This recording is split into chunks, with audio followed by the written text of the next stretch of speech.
Diga glória. Glória. Eu pedi para minha esposa me alcançar um envelope. Nesse envelope está escrito aqui, dízimo e oferta. Diga dízimo e oferta. Eu quero falar sobre isso hoje. Não falei antes porque esperei passar o momento de dízimo e oferta, que é durante a adoração. Para que você nunca ponha aqui dentro desse envelope um dinheiro porque alguém constrangeu você a isso. É o que está escrito na minha Bíblia. Eu não posso vir aqui constranger você a pôr dinheiro aqui dentro. Eu tenho argumentos bastante para tentar constranger você para pôr dinheiro aqui dentro. Eu posso ter. A obra que essa igreja, esse ministério faz, justifica eu fazer um chororô aqui para você pôr dinheiro aqui dentro. Mas agora eu vou conversar com você hoje sobre isso. Porque eu levei uma chamada aqui do profeta.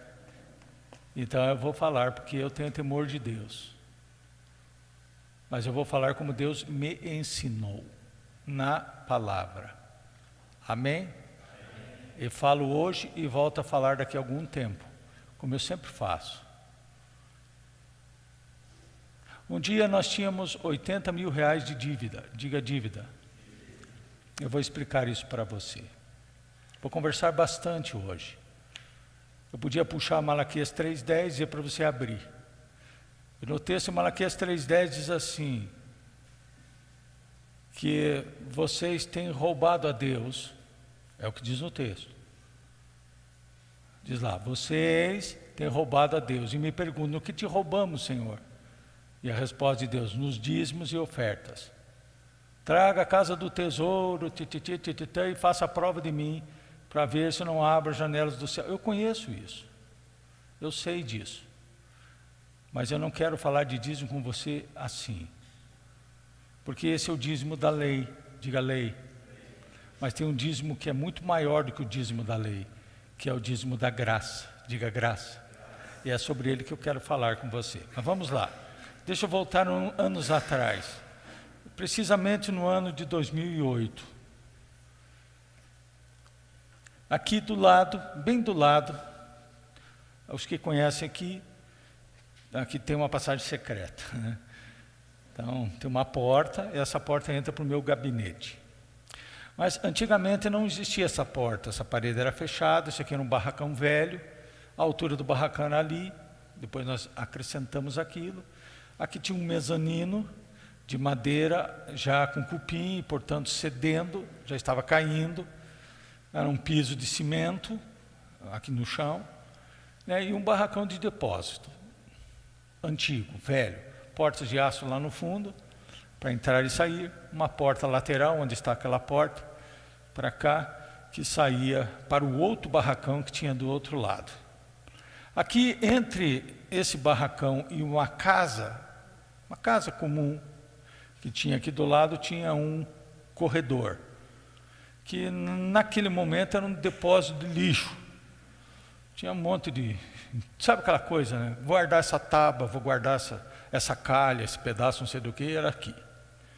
E a casa tinha uma sala, que antigamente era um quarto, que daí tinha uma janela para esse depósito de lixo. Amém? E uma porta. Depois tinha um banheiro, que tem ali até hoje. Depois tinha um outro quarto, que é lá onde é a sala do pastor Dino, hoje. Depois tinha uma sala de visita lá na frente, onde é a nossa sala de reunião. Tinha onde é uma recepção ali no meio, ali era uma copa e tinha a cozinha. E lá na ponta, onde é a sala das assistentes sociais, onde é a sala do Edgar, onde tem um posto de luz lá, aquele negócio comprido lá, era uma garagem. Amém? Isso era assim. Eu estava sentado nessa sala, eu só tinha uma escrivaninha, uma mesa ali, velha, que eu trouxe. Eu estava sentado uma tarde ali, e eu estava chorando. Porque eu estava muito confuso.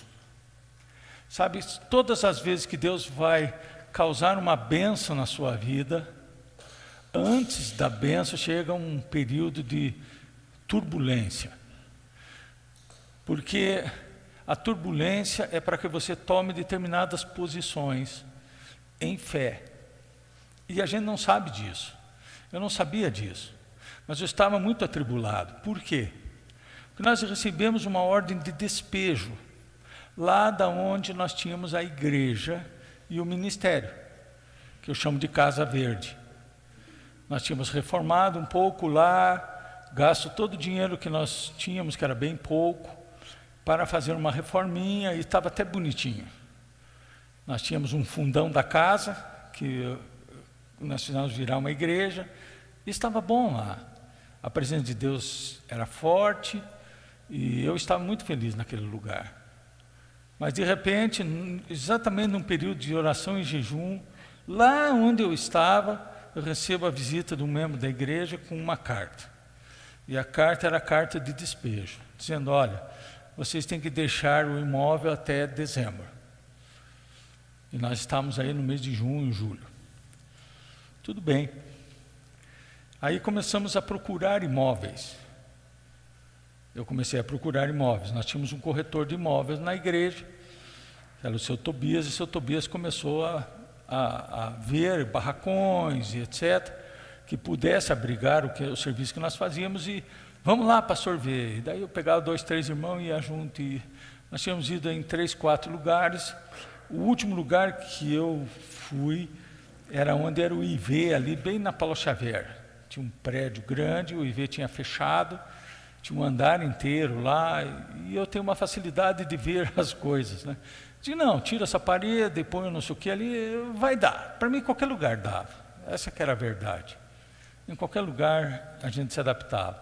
Lá não tinha estacionamento, tinha um monte de dificuldade, mas eu procuro ver aquilo que eu consigo fazer. Eu não fico olhando para as dificuldades. E eu saí de lá, e quando já quase resolvido, digo: vai ser aqui.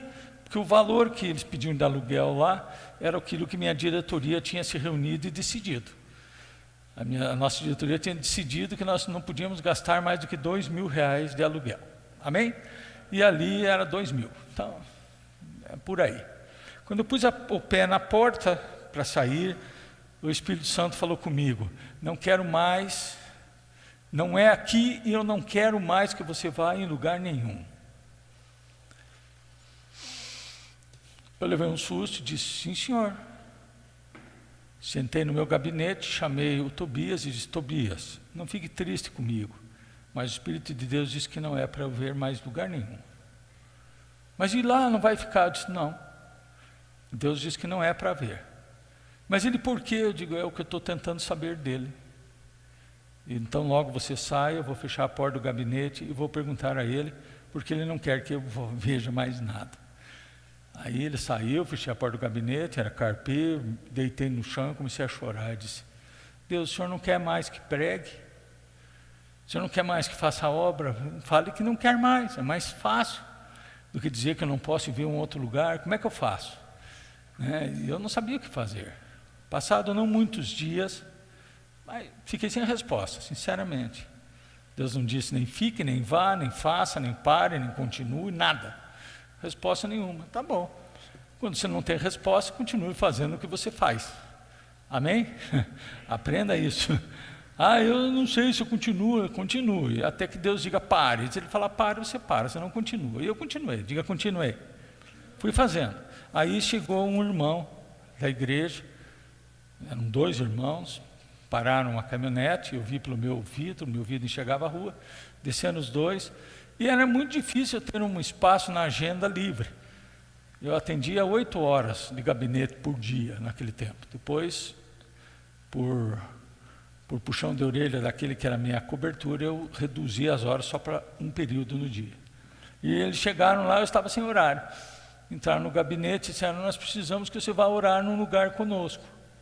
Eu disse: tudo bem. Passei a mão no vidro e óleo, entrei na caminhonete e viemos. E eles pararam aqui na frente. Descemos nesse barracão velho. E eles disseram: o que você achou disso aí? Eu não achei nada. Que vou achar um depósito de imóveis antigos. Eu disse, tudo bem. Por quê? Não, porque o que você acha de fazer uma igreja aqui? Daí o meu coração disse assim, isso aqui não vira uma igreja nunca. Se você visse o que eu vi aqui, você ia dizer, o Marco sabe, que isso aqui não virava igreja nunca. Não virava.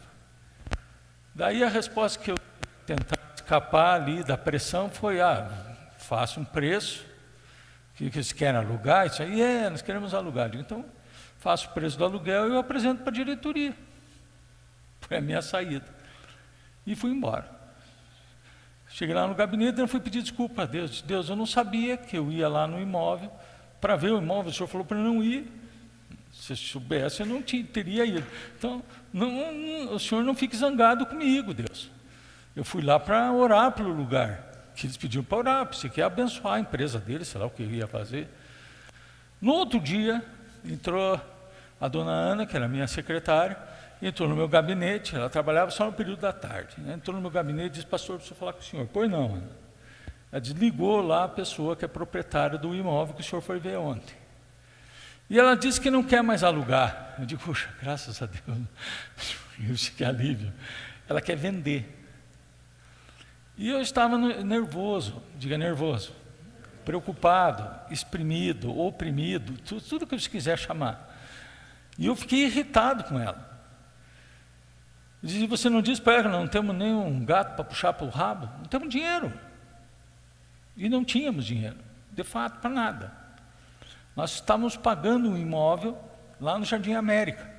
E tínhamos um projeto de fazer o ministério lá, estava pronto o projeto. O Marco tinha feito o projeto. Eu peguei um quadro que eu pus para tampar uma janela onde nós distribuíamos a roupa. Eu peguei uma moldura, fiz um troço maluco lá, pus um quadro branco e pus um ponto vermelho no quadro lá, roxo, no meio do quadro. E quando chegava uma pessoa no gabinete choramingando muito, eu dizia, você viu o quadro que eu tenho lá embaixo? Não, não reparei, desça lá ver. E venha me contar. A pessoa olhava, subia, o que se viu no quadro? Tem um ponto roxo no quadro. Eu digo, esse é o seu problema. Você tinha que ver um quadro branco com um ponto roxo. Você só está vendo o problema? Você só olha os problemas da sua vida, não olha tudo o resto que está bem?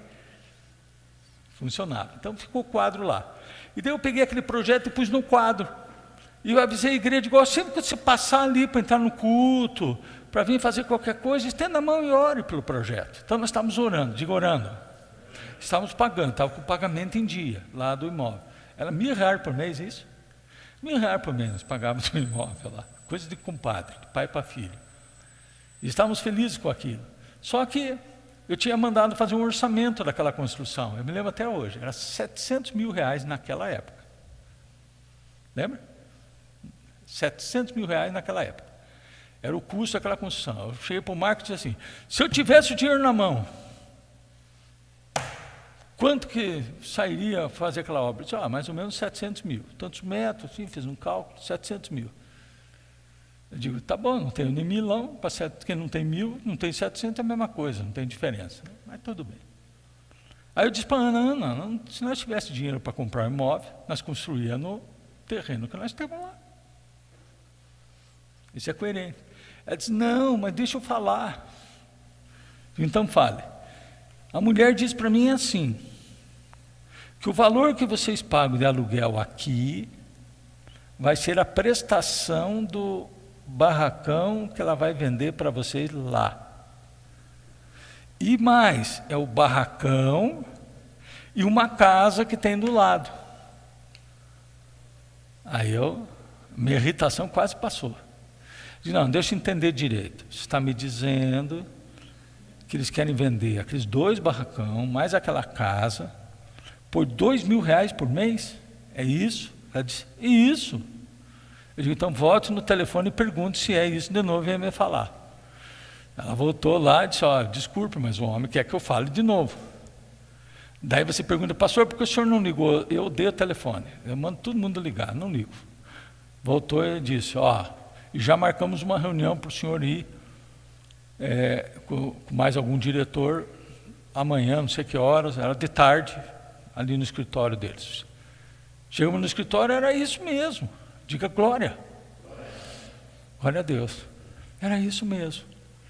Porém, na conversa, que era mais ou menos no mês de agosto, setembro, ficou estabelecido que em novembro iam limpar esses barracões para nós. E aí, então, precisava um documento para nós começarmos a pagar. Então ia ser em novembro, diga novembro. Então, eu pensei, bom, novembro não vai dar para fazer nada. Fui lá falar com o proprietário da Casa Verde e disse, eu preciso até julho, que o senhor me deixa até julho lá. E ele deixou. Digo, então, esse problema eu resolvi, agora eu preciso resolver lá. Então, quando chegou em dezembro, eles não tinham liberado isso aqui para nós ainda, e a única coisa que me liberaram em dezembro foi a casa. Virou dezembro, em janeiro eu estava sentado ali, naquele último quarto, onde é meu gabinete hoje, eu sentado ali, chorando, dizendo, Deus, está entupido de coisa aqui do lado, cheio, eu não posso mexer, porque estava cheio, eu não tenho dinheiro para mexer, tenho que entregar lá, eu não sei o que o senhor quer. E chegou um homem com telefone, membro da igreja, mora aqui na esquina, chama-se Luiz. Chegou com o telefone, disse, pastor, com licença. A Ana me falou que o senhor estava aqui, eu vim aqui falar com o senhor. Disse, o que houve? Eu recebi um telefonema agora de Santos. Falou em Santos, já é uma coisa boa. De Santos. O senhor conhece o homem chamado José da Paz? Digo, não, nunca vi. Pois é, eu conheço. E esse homem me ligou e disse que estava num monte de oração, e Deus falou com ele, e mandou ele ligar e falar com o meu pastor. Que Deus queria falar com o meu pastor. E o meu pastor é o senhor, então eu vim aqui saber se o senhor quer falar com ele. Eu digo, não, falo, ué. Não conheço o homem, nunca vi. E peguei a minha agenda, que estava em cima na mesma, caneta vermelha, pus a agenda até meio de lado, assim, para poder escrever, pus o telefone, e ele fez a ligação para o José da Paz. E o José da Paz começou a dizer coisas. Primeiro ele se apresentou, meu nome é José da Paz, eu estou debaixo do ministério do pastor fulano de tal, pititi, sou pastor também, estava no monte orando, e Deus disse que eu preciso falar com o senhor. Ele não me disse o que é. Então eu vou começar a orar e vamos ver o que Deus fala. Eu disse, tá bom. E ele começou e começou a falar. E eu fui escrevendo. E lá pelas tantas, de muitas coisas que eu vivo hoje, ele profetizou lá, e que eu vivi já passou, e outros que ainda não vivi, vão vir. Estava escrito assim, não vai faltar nem água e nem dinheiro. Era o meu choro para Deus. Deus, eu não tenho dinheiro para fazer. Tá bom. Aí terminou de falar, falou algumas coisas que eu não sei como é que ele sabia a meu respeito, porque ninguém sabia, só eu e Deus. Ele falou, disse, é confiável. Desligou o telefone, eu liguei para o tesoureiro, que era o Dino. Estava em Curitiba trabalhando. Dino, é o seguinte, eu recebi uma palavra assim, assada, e eu tenho que pôr o pé no mar. Eu só quero autorização sua. Eu vou mandar vir um caminhão de pedra e um caminhão de areia. Aqui para frente da construção. Eu disse, não, pedra de areia é barato, a gente dá um jeito, manda e vir. Eu mandei descarregar, e descarregar no meio da rua ainda. O Bira teve que me ajudar no sábado a puxar areia, a empilhar areia direito. E os outros meninos do café. E nós, então, começamos naquele dia a obra. E eu fiquei muito empolgado, eu me empolgo muito fácil. Eu fiquei empolgado, Deus falou que não vai faltar. E cada buraco que nós fazíamos, nós começamos a fazer uns buracos bem aí do lado da Giovana, tem uma coluna ali, ó, estão vendo? Lá tem outra. E nós começamos a fazer os buracos para fazer essas duas colunas e mais as duas do fundo para colocar essa laje. E quando fizeram o buraco, então tinha assim, já começou a minar a água. Minar a água. E eu digo, o homem falou que não vai faltar água, a água está aí, e então não vai faltar o dinheiro. E lenha. E manda vir laje, e manda não sei o quê, arrancamos o telhado. Primeira coisa, eu liguei para o dono do barracão e disse assim, eu preciso desocupar um barracão. o menor, que era esse. Aí o irmão Calixto emprestou lá um depósito dele, nós tiramos tudo daqui, jogamos no caminhão, levamos tudo embora. E começamos aqui, fazer valeta bem aqui no meio, e fomos fazendo. E gastando, diga aleluia. Teve um irmão que doou essas cadeiras para nós, e começou a vir bênção, uma atrás da outra. Até o dia que o pastor Dino ligou para mim e disse: pastor, eu creio na palavra, eu creio em tudo, mas nós temos neste mês, a comecinho de mês, neste mês nós temos 40 mil reais para pagar. Eu já levei um choque. E no mês que vem tem outros 40 ou 60, era uma coisa assim. Eu quase desmaiei, diga desmaiei. Balançou as pernas, não vai faltar. Abri a agenda e disse: ó, senhor, não é por nada, mas o senhor que falou. Eu não teria feito essas doidices todas se o senhor não tivesse me dado o aval. Se tem aval do senhor, eu vou fazer. E daí deu uma paradinha, diga paradinha. Deu uma paradinha estratégica para pagar as contas. E Deus mandou todo o dinheiro. Todo o dinheiro. Eu me lembro do último 7 mil, que um irmão ligou para mim numa segunda-feira, que tem minha folga era segunda.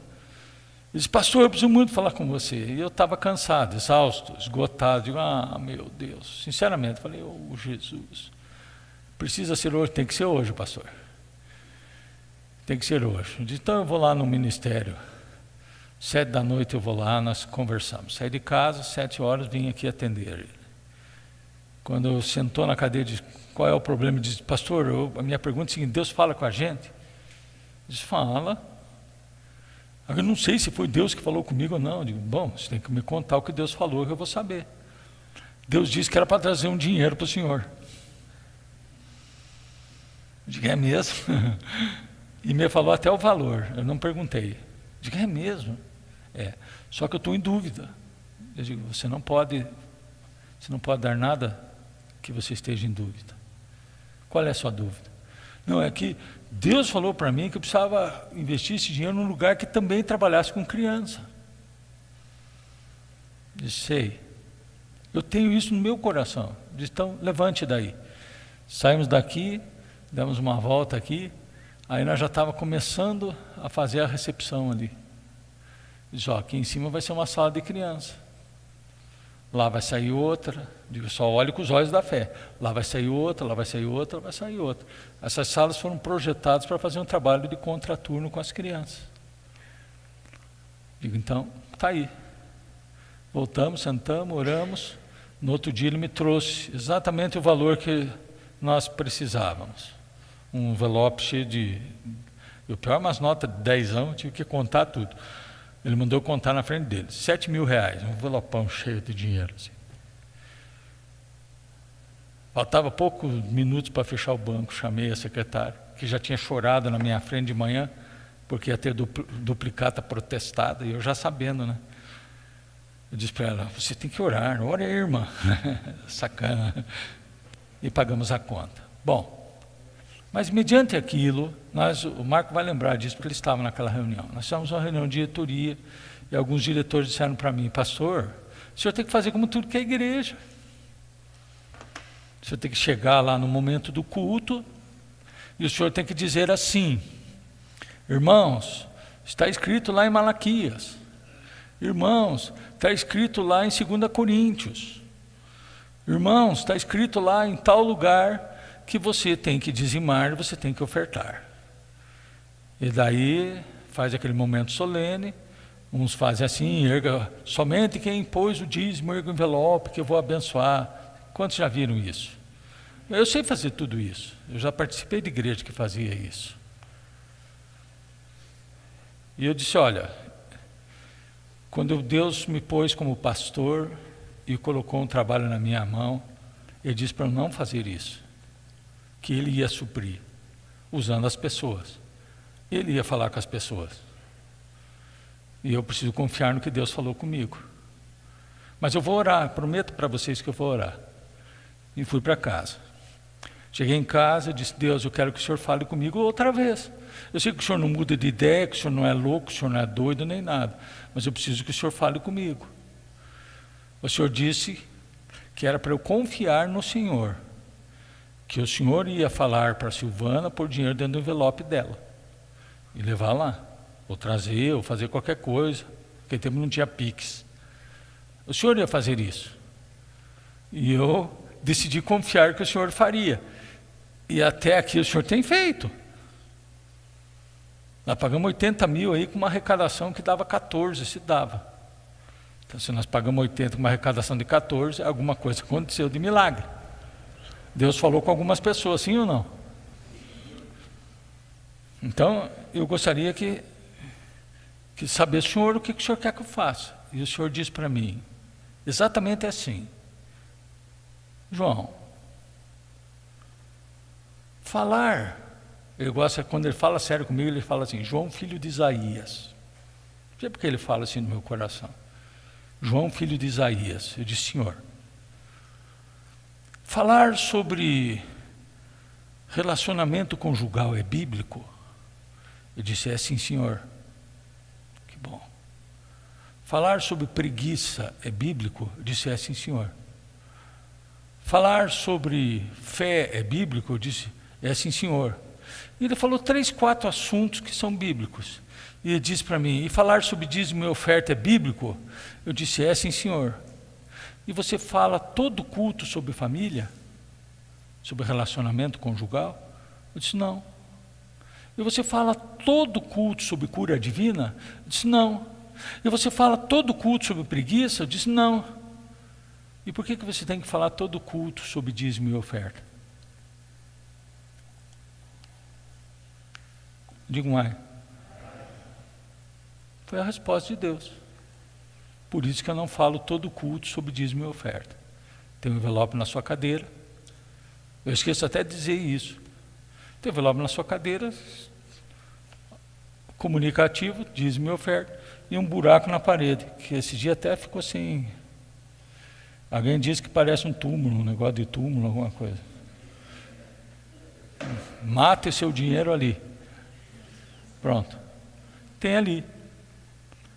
Pastor Dino, eu escuto da minha sala, quando ele abre os envelopes. Ele ora por todas as ofertas e todos os dízimos, abençoando e agradecendo a Deus. Ele é o tesoureiro que retira do gasofilácio o dinheiro. Faz isso toda semana. Diga aleluia. Pronto. E até aqui, Deus tem suprido todas as nossas necessidades. Passamos por aperto? Sim, senhor, sim, senhora.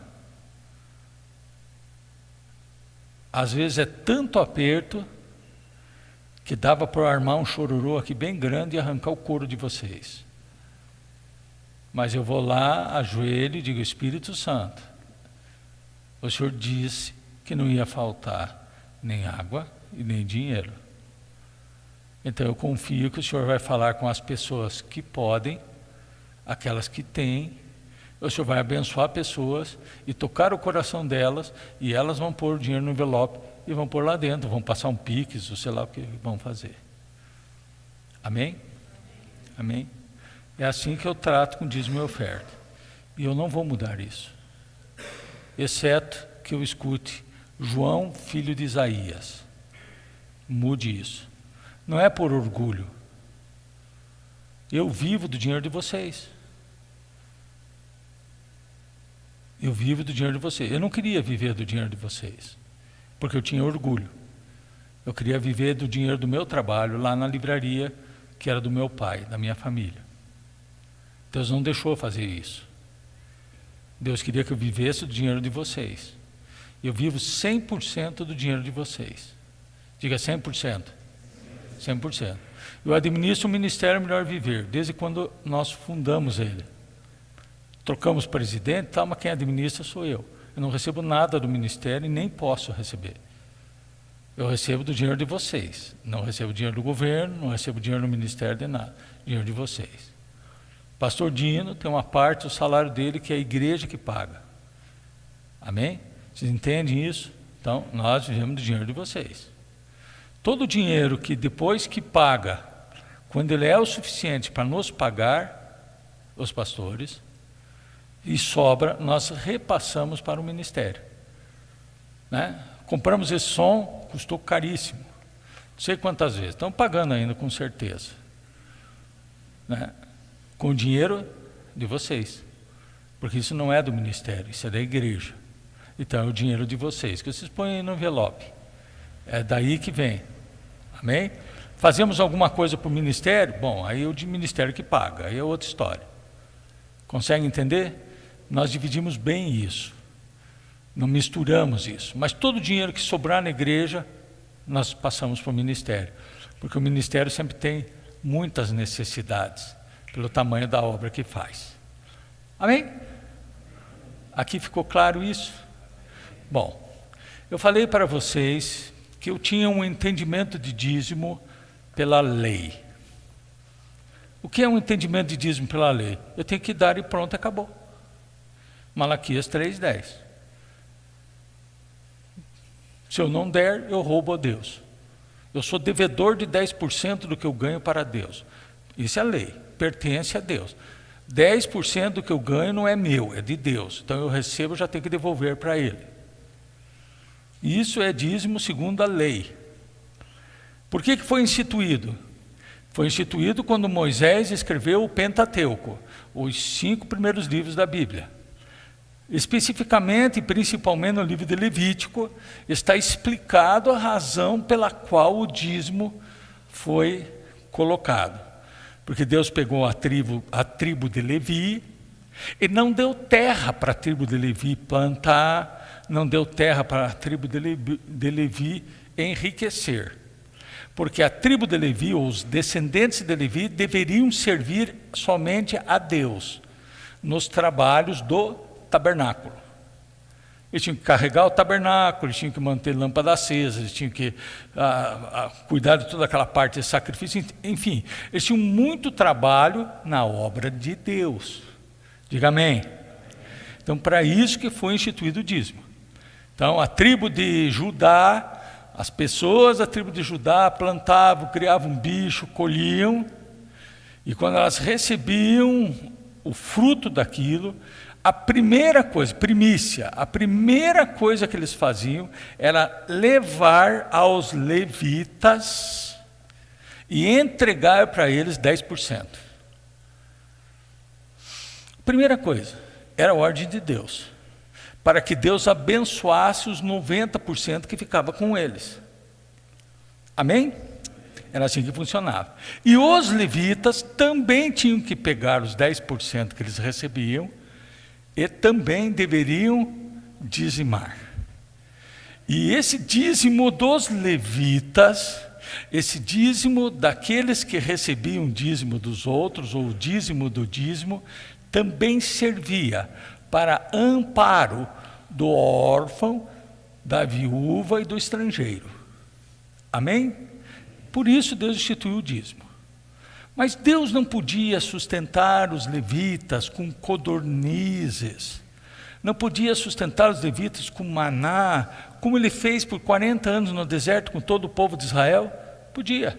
Deus podia sair macarrão do céu, com molho de carne e tudo, e eu creio. Ou não? Você não crê? Podia. Por que não fez assim? Para que aquele camaradinha da tribo de Judá, de Rúben, de Manassés, de Efraim, etc., não pegasse e colocasse no seu coração amor pelas riquezas, o amor pelo dinheiro, porque isso seria uma destruição para ele.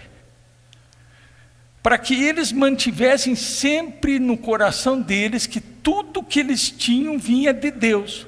Se eles plantassem e colhessem, é porque veio de Deus. Se eles criassem animais e os animais dessem cria e dessem riqueza, como leite, etc., é porque veio de Deus.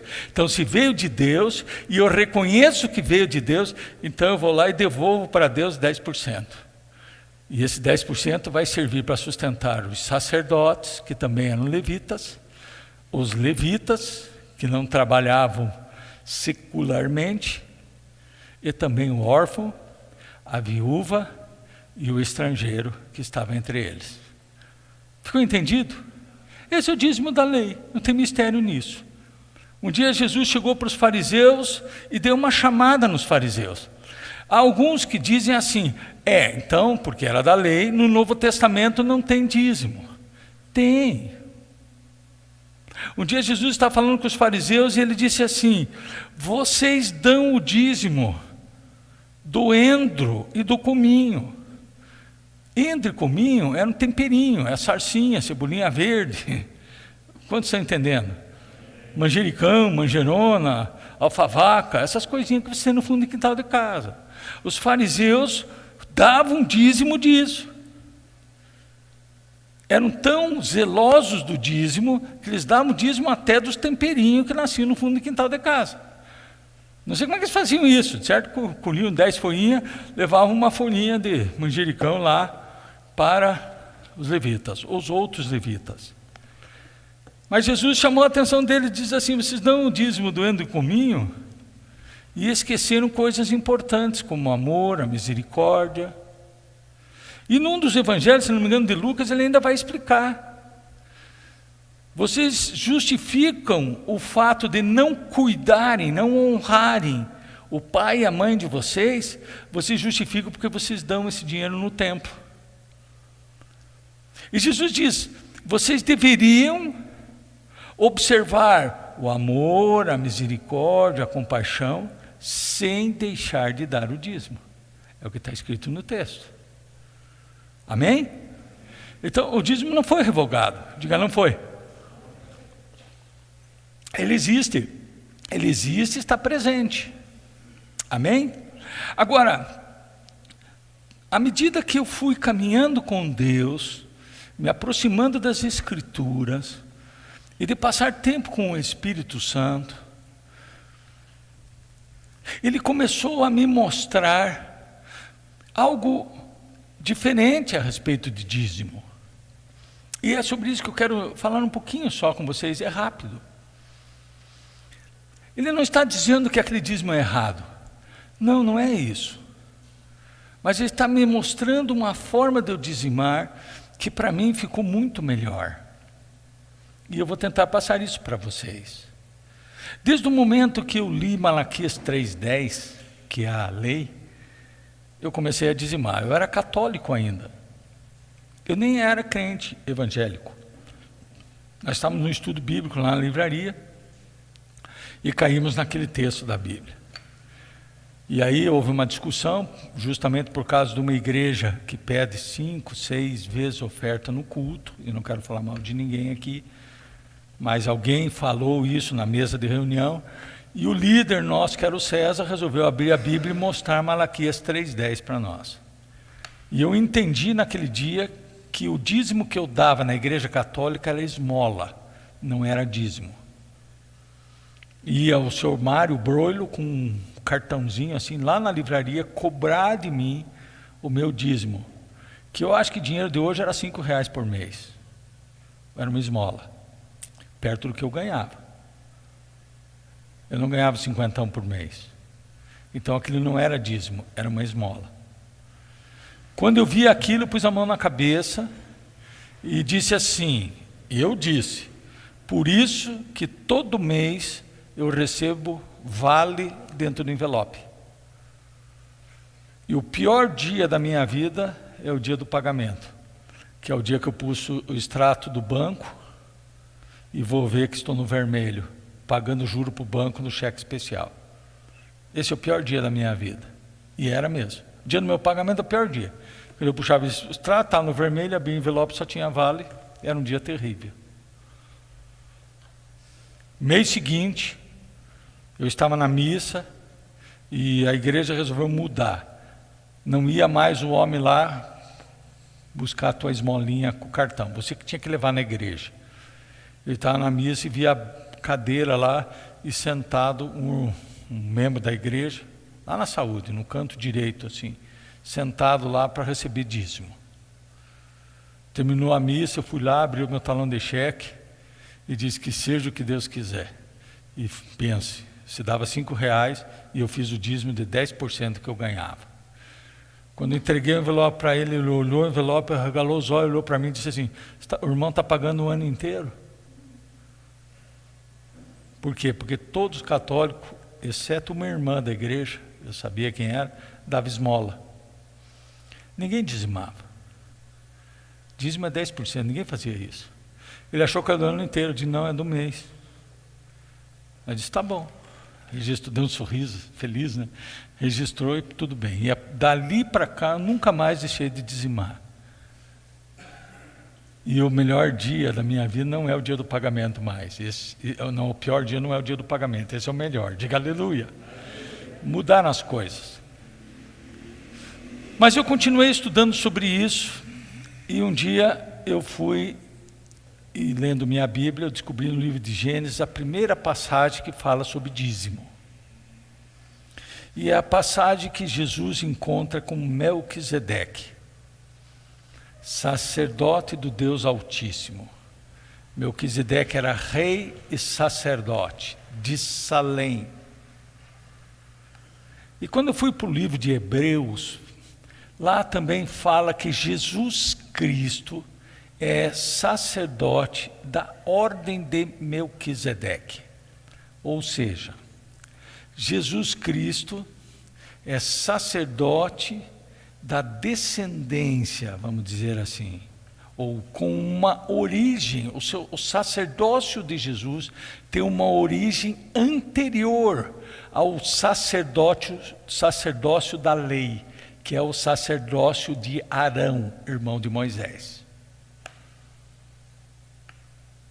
Não existia Arão, não existia lei, mas apareceu Melquisedeque, que era Jesus. Então, Abraão tinha lutado contra reis que haviam se juntado e venceram a cidade de Sodoma e Gomorra e seus aliados. E levaram cativo esses reis, levaram cativos o sobrinho de Abraão, chamado Ló, que morava em Sodoma. Quando Abraão sabe disso, Abraão pega os seus 318, quando já ouviram dos 318 aí. Tem uma igreja que tem a oração de guerra dos 318, é daí que saiu. Abraão vai lá e pega aqueles que eram de Manre, os filhos de Manre, e mais outros empregados seus, montam um tipo de um exército, com 318, e vai lutar contra esses reis, e vence. E recolhe, liberta Ló, liberta os outros cativos, e recolhe o despojo. Quando vem oferecer o despojo para Abraão, Abraão diz assim, não quero nada dessas nações, porque essas nações são pagãs. Somente retirem o suficiente para pagar a despesa dos 318, dos outros lá. Eu não quero nada.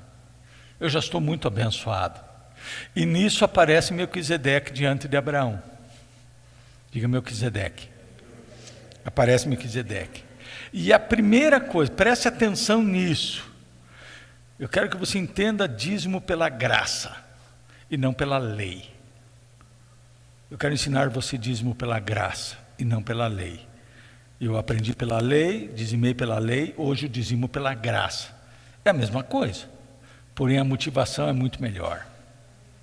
Então, Melquisedeque se apresenta para Abraão e dá, diga dá para Abraão pão e vinho.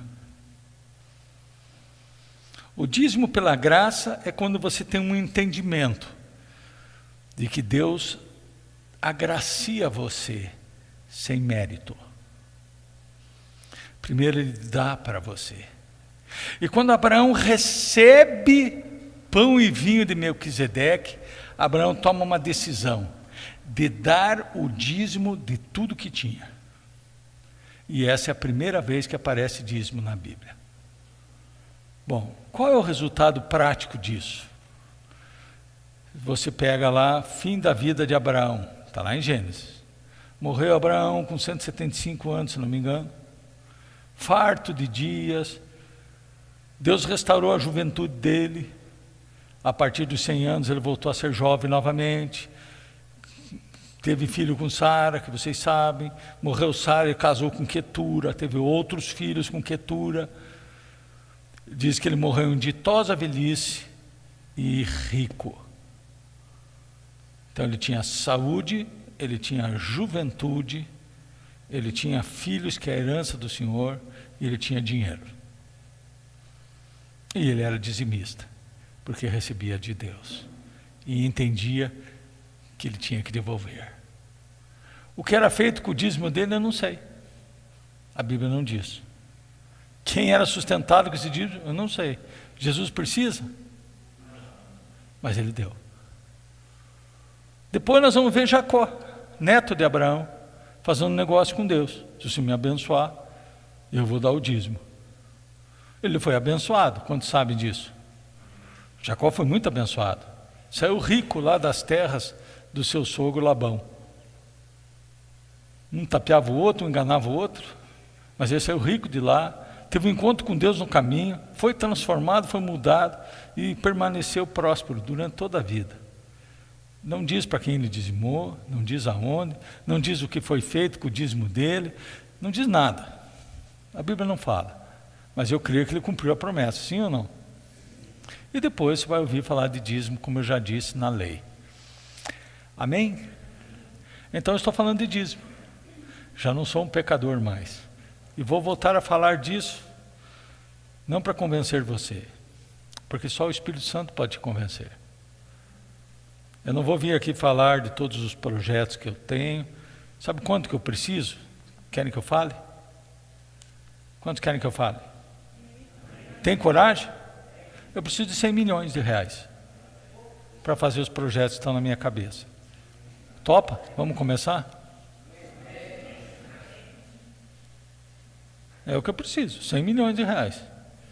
Eu me lembro o dia, que não faz muitos anos, que nós estávamos conversando numa reunião, de funcionários até. A Silvana estava nessa reunião, o Marcel também. E eu disse assim, eu preciso de 5 milhões. Está lembrado? Bom, eu já gastei muito 5 milhões depois daquilo. Diga glória. E eu precisava. E Deus mandou. Diga aleluia. Bom, agora eu preciso de 100 milhões. Nossa, pastor, eu não tenho nem 10 anos. Tem importância. Ainda não, né? Então, eu não vou usar desses argumentos. Eu não quero fazer isso. E eu não vou fazer isso. Exceto que eu escute João, filho de Isaías. Senhor, vá lá e diga, e chore lá. E diga, eu quero fazer isso, quero construir aquilo, quero fazer mais não sei o que, mais uma comunidade terapêutica, mais não sei o que, tirar os caras da cadeia, daí eu venho e faço, senão eu não faço. Não vou fazer isso. A única coisa que eu digo para você, fale com Deus. Fale com Deus. Pastor, eu posso chegar para Deus e fazer que nem Jacó fez? Você está na Bíblia. Deus não derreteu Jacó. Não está lá que Deus mandou um raio em Jacó. Jacó disse para Deus, me abençoe, e eu vou dar o dízimo de tudo. Se você quer fazer assim, faça. Está na Bíblia. Está na Bíblia, por que não fazer? Se você quer fazer do outro jeito, do jeito da graça, puxa, Deus está me dando isso, então eu vou devolver, para dizer para Ele o quanto estou feliz. Se você quer fazer como Atos, um homem chamado Barnabé, que vendeu a sua propriedade, foi lá e entregou tudo, faça, está na Bíblia, você pode fazer. Só não faça como Ananias, que pôs no coração. Eu vou traduzir Ananias para o dia de hoje. Deus, se eu ganhar lá no Nota Paraná, se eu vender tanto na minha empresa, ou se eu arranjar um emprego que me pague tanto, ou se fizer não sei o que, eu vou levar lá para o Senhor tudo, o primeiro pagamento. E daí chega no primeiro pagamento e se leva só metade. Não faça isso. Ananias morreu. E a mulher dele também. Não faça isso. Não proponha o que você não vai cumprir. Prometeu, cumpra. Você pode fazer assim? Pode. Eu posso dizimar pela lei, porque está escrito que eu não posso roubar a Deus, e é por isso que a coisa está difícil para mim, porque eu tenho roubado a Deus todo mês, os 10% dele, então eu vou dizimar para não roubar a Deus? Pode. Se quer dizimar pela lei, dizime. Lá no texto diz, faça a prova de mim, para ver se eu não vou te abençoar. Agora, você pode dizimar pela graça. Eu dizimo pela graça, quer dizer, eu já sou tão abençoado. E depois que eu comecei a fazer assim, financeiramente, eu fui mais abençoado ainda. Por isso que estou dizendo para você. Eu sou tão abençoado por Deus, que eu tenho que dizimar. Eu não posso ficar sem devolver o que é de Deus. E não é porque Ele vai parar de me abençoar. Eu não deixo de dizimar porque tenho medo que Deus pare de me suprir. É porque Ele me supre, então eu tenho que agradecer a Ele. Não sei se consigo fazer você entender isso. Amém? Então fale com Deus, deixe Ele falar no seu coração. E assim eu cumpro a minha tarefa de pregar sobre dízimo e oferta. Amém? Pastor Dino prega sobre isso muito melhor que eu. Muito melhor que eu. Não é a minha área forte, mas está aí, exposto os textos para você ler depois, tá bem? O que Deus quer é seu coração. Deus não quer que você tenha o dinheiro no seu coração como Deus. Essa é a raiz da coisa. Melquisedeque se apresentou para Abraão. Abraão reconheceu Cristo nele. E disse, é Ele que eu tenho que entregar tudo. É a Ele que eu tenho que dar meu coração. É a Jesus que você tem que entregar a sua vida, seu coração, seu dinheiro, tudo o que você tem. Sua adoração, sua oração, sua confiança, seu louvor, é tudo. Abraão dizimou de tudo. Dizime de tudo, do seu tempo. Dê um tempo para Deus. Dê o tempo para Deus. Quanto tempo se dá para Deus todo dia? Dê o tempo, dê o dízimo do tempo para Deus. Dê o dízimo de tudo. E você vai ver o que Deus vai fazer com você. Amém? Vai abençoar você. Continuar abençoando você ainda mais. Tá bem? Pode vir a adoração, nós vamos encerrar.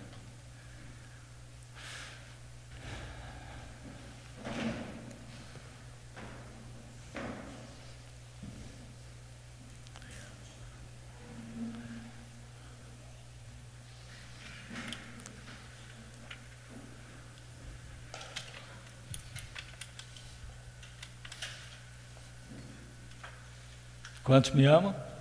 Amém.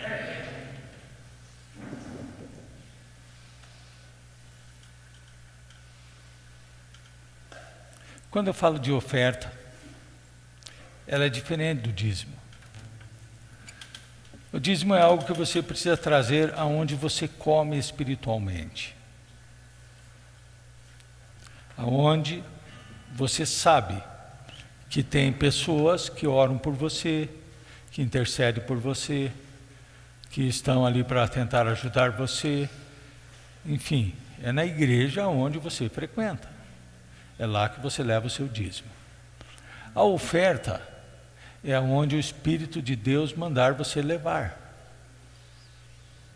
Às vezes é um irmão que está precisando. Às vezes tem um irmão aí no meio de vocês que está passando necessidade. E você, sabe, você sente um desconforto e você fica apreensivo. E será? Mas será, Deus? Não é o diabo. O diabo nunca vai mandar você ajudar ninguém. Então vai lá e ajude. É uma cesta básica, é dinheiro, é pagar uma conta, é uma carona. Assim, quantas vezes a gente ouve de pessoas que pegam o carro e o Espírito Santo diz assim, vai lá e dê o carro para aquele um. Já aproveita, já paga o IPVA, já põe a gasolina, e faz isso. E as pessoas vão lá e fazem. Por quê? Porque Deus falou no coração delas. Isso chama-se oferta. Nunca vai ficar sem uma recompensa. Sempre vai ser recompensado. tocou no coração, oferte. Mas nunca oferte porque alguém fez um chororô e constrangeu você a isso. Não faça isso. Por isso que meus nossos pastores, graças a Deus, nunca fazem isso. Não constrange você. Eu ensinei eles assim. Porque se você vier ofertar ou dizimar constrangido, você não receberá a recompensa. Diga, ai, eu chorei aqui, eu preciso de 100 milhões. Eu já disse um valor alto, mas daí você tem 1 milhão. Já vou dar 1 milhão, pelo menos já não precisa de 100, é só 99. Eu constrangi você, não dê. Não hoje. Não dê. Você não vai receber recompensa. Você foi constrangido. Por isso que eu não falo todo culto. Para não constranger você. Para que você faça segundo o seu coração. E aí, se Deus mandou você dar, obedeça. E você vai receber. Aí sim, uma boa medida, recalcada, sacudida e transbordante, como diz a palavra. Porque quando Deus fala para você, você vai dar com alegria. Você vai dar com alegria. Eu me lembro uma vez que eu recebi um dízimo, uma senhora aqui da igreja. Nós estávamos numa dificuldade que só Deus sabe. Nós estávamos lá na Casa Verde ainda. E ela ganhou a conta do emprego. Ganhou a conta. Me lembro como se fosse hoje. E ela foi lá na igreja de tarde e conversamos lá, não sei se foi um atendimento, eu não me lembro disso, porque a outra lembrança apagou isso. Eu sei que quando eu estava saindo, ela parou, disse, pastor, enfiou a mão no bolso e disse, esse aqui é o dízimo da minha rescisão de contrato. E me entregou. Disse, a minha memória convidada e continua boa ainda, era R$2.000. Diga glória. Eu acho que ela não tinha saído do portão, ainda eu já tinha ligado para o tesoureiro. E diga, calme seu coração, acabou de entrar 2.000 aqui. Diga aleluia, nós estávamos precisando. Será que foi abençoado? Claro que foi. Porque não fui eu que pedi. Não foi o pastor Dino que pediu. Foi ninguém que pediu. Foi Deus que falou no coração. Vai lá e leve. Ele levou. E foi fazer isso com alegria. Você percebia a alegria no rosto da pessoa de entregar aquele dinheiro. Tinha ganho a conta, meu Deus, era para estar triste, mas estava feliz. E entregou com alegria. E obviamente foi recompensado. Eu sei que foi. Amém? Eu tive uma irmã, uma vez, e Deus falou para ela, e eu fiquei preocupadíssimo. Faz muitos anos isso. Ela chegou no meu gabinete e disse assim, pastor, Deus mandou dar o dízimo no meu salário inteiro. Eu falei, meu Deus do céu, que sinuca.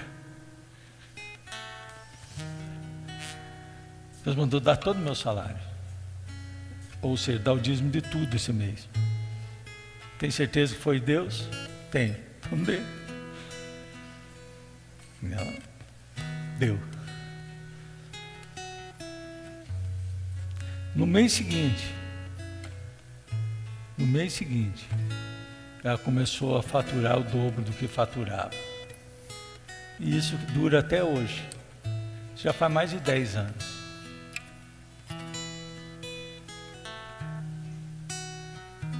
Está aqui no nosso meio. Aqui. Mais de 10 anos. Fui eu que falei? Eu trouxe um pregador de dinheiro aqui? Eu trouxe o Arão Xavier para ensinar a dar a premissa da premissa, não sei o que? Não. Na verdade, não quis recebê-lo aqui, para não machucar minhas ovelhas. Nunca preguei sobre isso. Mas Deus falou no coração da pessoa. E ela trouxe. E foi abençoada. Diga aleluia.